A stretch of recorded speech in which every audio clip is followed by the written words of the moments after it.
Anganwadi sisters అందరికీ నమస్కారం. ఈరోజు అంగన్వాడీ వార్తలకి స్వాగతం. ఇంకా ఎవరైనా సబ్స్క్రైబ్ చేసుకోకపోతే సబ్స్క్రైబ్ చేసుకోండి. వీడియోస్ మాత్రం లైక్ చేస్తూ ఉండండి. అంగన్వాడీలకు సపోర్ట్గా వీడియోస్ అయితే వస్తాయి. ఇక వివరాలకు వెళ్తే అంగన్వాడీలపై నిర్బంధం, రాష్ట్ర వ్యాప్తంగా పలు చోట్ల అరెస్ట్, నేటి విజయవాడ మహాధర్నాను అడ్డుకునేందుకు ప్రభుత్వం యత్నం.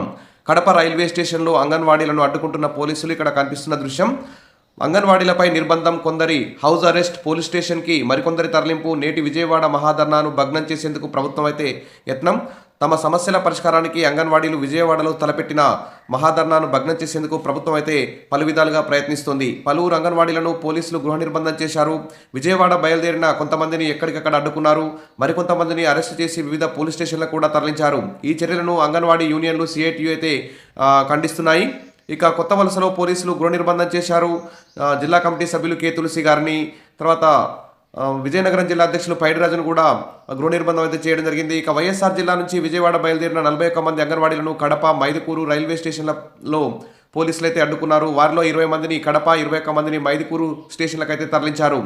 ఇక పార్వతీపురం, మన్యం జిల్లా కొమరాడ మండలంలో కార్యకర్తలను కూడా అడ్డుకున్నారు. అదేవిధంగా నిడగల్లు యూనియన్ జిల్లా ప్రధాన కార్యదర్శి జ్యోతిలక్ష్మిని, అంగన్వాడీ మండల నాయకులు దాలమ్మను గృహ నిర్బంధం అయితే చేశారు. విజయవాడకు వెళ్తున్న అంగన్వాడీలను అల్లూరు జిల్లా గంగవరం మండలంలో పోలీసులు అయితే అడ్డుకున్నారు. కొందరిని హౌస్ అరెస్ట్ కూడా చేశారు. ఇక చిత్తూరు జిల్లా నుంచి బయలుదేరుతున్న కార్వేట్ నగరం ప్రాజెక్టు అధ్యక్షులు విజయన్ కూడా పోలీసులు గృహ నిర్బంధం చేశారు. తిరుపతి జిల్లా పుత్తూరులో అంగన్వాడీలకు, సిఐటి నాయకులకు నోటీసులు ఇచ్చి వారిని హౌస్ అరెస్ట్ అయితే చేశారు. అరెస్టులకైతే అంగన్వాడీ యూనియన్ అయితే ఖండిస్తుంది. ఇప్పటికే ఈ విజయవాడ మహాధర్నాకు సంబంధించి అనుమతి కూడా కోరామని కె సుబ్బరామమ్మ అంగన్వాడీ యూనియన్ అధ్యక్షులు అయితే తెలియజేస్తున్నారు. మరి నిర్బంధ చర్యలను ప్రభుత్వం ఆపి మహాధర్నాకు అనుమతి ఇవ్వాలని వారైతే డిమాండ్ చేశారు. నేడు మహాధర్నా, పోలీసుల నిర్బంధం అడుగడుగునా కొనసాగిన అంగన్వాడీల మహాధర్నా సోమవారం ఉదయం 10:30కి విజయవాడలోని ధర్నా చౌక్లో ప్రారంభమవుతుందని సిఐటియు, ఏఐటిసి, ఐఎఫ్టియు అంగన్వాడీ అనుబంధ సంఘాలు ఆదివారం అయితే ప్రకటించాయి. వేతనాలు పెంచాలని, గ్రాట్యుటీ ఉత్తర్వులు సవరించడం, మినీ సెంటర్లు మెయిన్ సెంటర్లుగా మారుస్తూ ఉత్తర్వులు జారీ చేయడం, 42 రోజుల సమ్మెకాల ఒప్పందాలు అమలు చేయాలని, తర్వాత 164 సూపర్వైజర్ పోస్టులు భర్తీ చేయాలని, ఖాళీగా ఉన్న ఆయా పోస్టులు, అంగన్వాడీ టీచర్ పోస్టులు, సూపర్వైజర్ పోస్టులు భర్తీ చేయాలని కోరుతూ ఈ మహాధర్నా చేపట్టినట్టు ఏపీ అంగన్వాడీ యూనియన్ అయితే తెలియజేస్తుంది. కాబట్టి దీనికి ఆదివారం ఒక ప్రకటన అయితే విడుదల చేయడం జరిగింది. భారీ సంఖ్యలో హాజరు కావాలని. ఇక చూస్తే సీఎం ప్రకటన, అంగన్వాడీలను మోసగించడమే. అంగన్వాడీ టీచర్లకు, ఆయాలకు పదవి విరమణ ప్రయోజనం కింద 1,00,000, తర్వాత ఆయాలకి 40,000 ఇస్తామని చెప్పి సీఎం జీవో నెంబర్ 8ని మహిళా దినోత్సవం రోజు విడుదల చేయడం చాలా అన్యాయమని, అంగన్వాడీలకు 1,20,000, ఆయాలకు 70,000 ఇస్తామని హామీ ఇచ్చారని వివరించారు. పదవి విరమణ వయసును 60 నుంచి 62 సంవత్సరాలకు పెంపునకు హామీ ఇచ్చారని గుర్తు చేశారు. అయితే సీఎం చంద్రబాబు గత ప్రభుత్వం ఇచ్చిన హామీల్లో కూడా కోత విధించడం, మహిళా కార్మికులను మోసం చేయడంగానే భావిస్తున్నామని, దీన్ని అంగన్వాడీలు తీవ్రంగా పరిగణిస్తున్నారని ఇక్కడ చెప్పారు.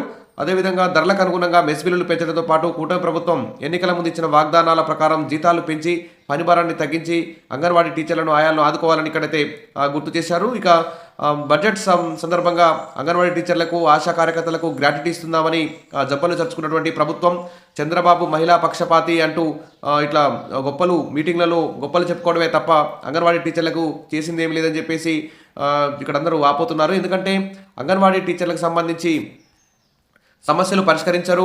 తర్వాత ధర్నాలకు దిగితే పోలీసులతో అడ్డుకుంటారు, అరెస్టులు చేస్తారు, నోటీసులు ఇస్తారు. ఇంకో విషయం చూస్తే ఈరోజు అయితే చాలా ఘోరం. గ్రాట్యుటీ ఇస్తామని చెప్పేసి ఇక్కడ చూస్తే జీవో నెంబర్ 8 అయితే మహిళా దినోత్సవం రోజు ఏపీ ప్రభుత్వం జారీ చేసింది. గ్రాట్యుటీ అంటే చాలా సంతోషపడ్డ అంగన్వాడీ టీచర్లు అయితే ఆ జీవో చూసిన తర్వాత వారి కళ్ళు తిరిగిపోయాయి. వారైతే చాలా అన్యాయానికి గురయ్యారని చెప్పుకోవచ్చు. ఎందుకంటే ఈ గ్రాట్యుటీనే రిటైర్మెంట్ బెనిఫిట్గా ఉన్నదాన్ని గ్రాట్యుటీగా పేరు మార్చారని, సుప్రీంకోర్టు గైడ్లైన్స్ గ్రాట్యుటీ చట్టం ప్రకారం అంగన్వాడీ టీచర్లకు 1,75,000, ఆయాలకు 1,05,000 చొప్పున గ్రాట్యుటీ బెనిఫిట్స్ రావాల్సి ఉందని, ఇంకా కనీస వేతనం పెరిగితే ఇంకా ఎక్కువ గ్రాట్యుటీ రావాల్సి ఉంది. కానీ కూటమి ప్రభుత్వం మాత్రం అంగన్వాడీ టీచర్లకు 1,00,000, ఆయాలకు 40,000 మాత్రమే ఇస్తామని ఈ గ్రాట్యుటీ జీవో జారీ చేయడం, ఈ గ్రాట్యుటీ అనేది ఒక పచ్చి మోసమని, రిటైర్మెంట్ బెనిఫిట్స్కే పేరు మార్చి ఈ విధంగా గ్రాట్యుటీ అని ఇట్లా జీవోలు తీయడం, జీవో నెంబర్ 8ని రద్దు చేయాలని చెప్పి కూడా అంగన్వాడీ యూనియన్లు అయితే మండిపడుతున్నారు. ఈ ప్రభుత్వానికి ప్రచార ఆర్భాటం తప్పించి అంగన్వాడీలకు మేలు చేసింది ఏమి లేదని ప్రభుత్వాన్ని అయితే దుమ్మెత్తిపోస్తున్నారు. ఇక ప్రభుత్వం చర్చల్లో అంగీకరించిన అంగన్వాడీల డిమాండ్లను అమలు చేయాలని, లేదంటే ఉద్యమాన్ని ఉధృతం చేస్తామని చెప్పారు. ఇక ఈరోజు 10వ తేదీన విజయవాడలో జరిగే మహాధర్నాకు అందరూ కూడా సిద్ధమవుతున్నారు. దీన్ని అడ్డుకునేలా ప్రభుత్వం అధికారులను రంగంలోకి దింపింది. దీంతో మహాధర్నాకు అంగన్వాడీ టీచర్లు ఆయాలు వెళ్లకుండా చేసేందుకు అధికారులు అయితే సర్వ ప్రయత్నాలు అయితే చేస్తున్నారు. ఇటు పోలీసులతో అడ్డుకుంటున్నారు. తర్వాత అదేవిధంగా సోమవారం ట్రైనింగ్ ఉంది, ట్రైనింగ్కు రావాలని, రికార్డుల పరిశీలన కోసం రికార్డులు తీసుకొని రావాలని అనేక జిల్లాల్లో అంగన్వాడీ టీచర్లు ఆయాలకైతే ఆదివారం నోటీసులు కూడా జారీ చేశారు. ప్రభుత్వం కావాలనే మహాధర్నాను అడ్డుకునేందుకే ఇలా వివరిస్తుందని AP anganwadi workers and helpers union రాష్ట్ర ప్రధాన కార్యదర్శి కె సుబ్బరామం అయితే ఆగ్రహం వ్యక్తం చేస్తున్నారు. మరి అంగన్వాడీల ఆందోళనలకు అడుగడుగునా ప్రభుత్వం అడ్డంకులు.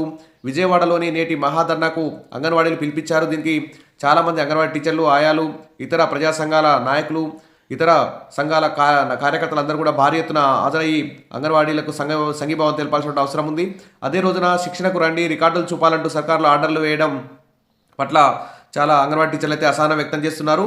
ఇటు మరి సమ్మె చేస్తేనేమో అరెస్టులు చేస్తారు, ఈ విధంగా అడుగడుగున అడ్డుకుంటారు. మరి బడ్జెట్ సమావేశాలు, అసెంబ్లీ సమావేశాలు, తర్వాత అంగన్వాడీ టీచర్లకు వాటికి సంబంధించి కేటాయింపులు జరపరు. మరి ఏం చేయాలో అర్థం కాక అంగన్వాడీ టీచర్లు అయితే తలలు పట్టుకుంటున్నారు. మండిపడుతున్న అంగన్వాడీ టీచర్లు, ఆయాలు ఈ విధంగా మరి రిటైర్మెంట్ బెనిఫిట్స్కి గ్రాట్యుటీ అనే పేరుతో జీవో నెంబర్ 8 జారీ చేయడం పట్ల చాలా అసంతృప్తిగా అయితే ఉన్నారు. మరి ఆ గ్రాట్యుటీ జీవో నెంబర్ 8ని కూడా సవరించాలని చెప్పేసి కూడా ఇక్కడ డిమాండ్ అయితే చేస్తున్నారు. ఈ విధంగా అంగన్వాడీ టీచర్లు, ఆయాలకు సంబంధించి జీతాలు పెంచాలి, గ్రాట్యుటీ జీవోను కూడా సవరించాలి, ఖాళీగా ఉన్న ఆయా పోస్టులు, టీచర్ పోస్టులు, సూపర్వైజర్ పోస్టులు భర్తీ చేయాలి. ఇంకా అనేక సమస్యలు ఉన్నాయి. ఫ్రీ గ్యాసు, ఫ్రీ కరెంటు, తర్వాత హాఫ్ డే స్కూల్స్, తర్వాత సమ్మర్ హాలిడేస్, ఈ విధంగా ఇతర ప్రభుత్వ మహిళా ఉద్యోగులకు ఏవి సౌకర్యాలు అయితే అన్ని సౌకర్యాలు కూడా అంగన్వాడీ టీచర్లకు కల్పించాలని కూడా డిమాండ్ అయితే చేస్తున్నారు. అదేవిధంగా సుప్రీంకోర్టు, హైకోర్టు తీర్పిచ్చిన ప్రకారం ఉద్యోగులని క్లాస్ 3, క్లాస్ 4 ఉద్యోగులు గుర్తించి వాళ్ళని రెగ్యులర్ చేయాలి. ప్రభుత్వ టీచర్లతో సమానంగా వీరికి కూడా జీతాలు ఇవ్వాలని చెప్పేసి డిమాండ్ చేస్తున్నారు. ఎందుకంటే వీళ్ళు న్యూట్రిషన్ అందిస్తున్నారు, ప్రీ స్కూల్ అందిస్తున్నారు, ఇతర ప్రభుత్వ సంక్షేమ పథకాలు కూడా అమలు చేస్తున్నారు. కాబట్టి వారి న్యాయమైన కోరికల సాధన కోసమే మరి వీరు అంగన్వాడీ టీచర్లు అయితే ఈ ధర్నాకైతే దిగుతున్నారు. వారు ఈ ధర్నాలు చేయడం, సమ్మెలు చేయడం వారికి జీతాల పెంపు కోసమే, వారి సమస్యల సాధన కోసమే, కానీ ఏదో ఆటపాటల కోసం, టైంపాస్ కోసం అయితే వాళ్ళు ధర్నాలు సమ్మెలు చేయడం లేదు. కాబట్టి వారి సమస్యలను ఈ బడ్జెట్లో, ఈ సమావేశాల్లో బడ్జెట్ సవరించి వారికి నిధులు కూడా కేటాయించాలని చెప్పేసి కోరుకుందాం. Wish you all the best. మరిన్ని అప్డేట్స్ కోసం మన ఛానల్ని ఫాలో అవుతుండండి. వీడియోస్ అయితే లైక్ చేస్తుండండి. Thank you.